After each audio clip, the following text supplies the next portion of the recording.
assume that each born child is equally likely to be a boy or a girl. If a family has 2 children, what is the conditional probability that both are girls given that the youngest is a girl and at least one is a girl? Right? ಏನು ಪ್ರಶ್ನೆ ಅಂತ ಹೇಳಿದ್ರೆ ನಮ್ಮ sample space ಒಂದು 2 ಮಗು, ಗಂಡು ಹೆಣ್ಣು. ಇದು 2 ಸತಿ ಬರುತ್ತೆ, ಗಂಡು ಹೆಣ್ಣು, 2 ಹೆಣ್ಣು ಪಾಪು.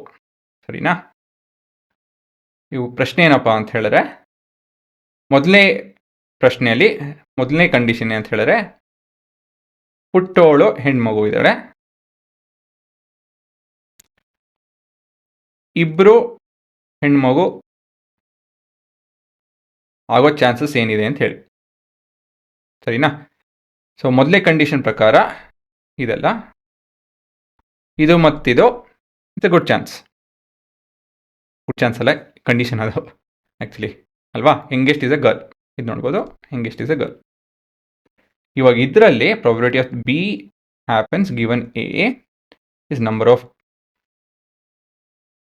Condition that will satisfy when both the conditions are to be seen ಅಂತ ಹೇಳ್ತು ಅಂತ ಹೇಳಿದ್ರೆ n of B of A ಎಷ್ಟು ಪಾಸಿಬಿಲಿಟಿ ಇದೆ ಇದಲ್ವಾ.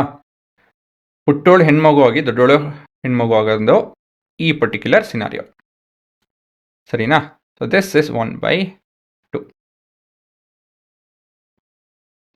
ನಿಮ್ಮ ಎರಡನೇ ಪ್ರಶ್ನೆ,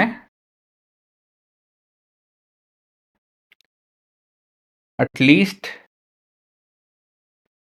ಒನ್ ಇಸ್ ಅ ಗರ್ಲ್. ಸರಿನಾ? ಮತ್ತಿದು ಬೋತ್ ಆರ್ ಗರ್ಲ್ಸ್. ಇವಾಗ ಇದರಲ್ಲಿ ನಿಮ್ಮ ಮೊದಲೇ ಕಂಡೀಷನ್ನು ಅಟ್ಲೀಸ್ಟ್ 1 ಅಂತ ಹೇಳಿದ್ರೆ ಅಟ್ಲೀಸ್ಟ್ ಒಂದರು, ಅದು ಇಟ್ಸ್ ವೆರಿ ಸಿಂಪಲ್ ಅಲ್ವಾ. ಒಂದು ಮಗು ಆದರೂ ಹೆಣ್ಮಗು ಆಗಿರಬೇಕು ಅಂತ ಹೇಳಿದ್ರೆ ಗಂಡು ಮಗು ಹಾಕೊಡೋದು, ಇವೆಲ್ಲ ಚಾನ್ಸಸ್ಸು ತೊಂದರೆ ಇಲ್ಲ ಅಂಥೇಳಿ. ಈ ಥರ ಇದ್ದಾಗ ನಮ್ಮ ಫಾರ್ಮುಲಾ ಅದೇ ಇರುತ್ತೆ ಆಫ್ಕೋರ್ಸ್. ಸೊ ಇವೆರಡು ಕಂಡೀಷನ್ ಸ್ಯಾಟಿಸ್ಫೈ ಆಗುವಂಥ ಸಿನಾರಿಯೋ ಇದು ಒಂದೇನೇ, ಆದರೆ ಇಲ್ಲಿ ಓವರಾಲ್ 3 ಸಿನಾರಿಯೋ ಇದೆ. ಸರಿನಾ? ಸೊ ಇದೆ ನಿಮ್ಮ ಉತ್ತರ.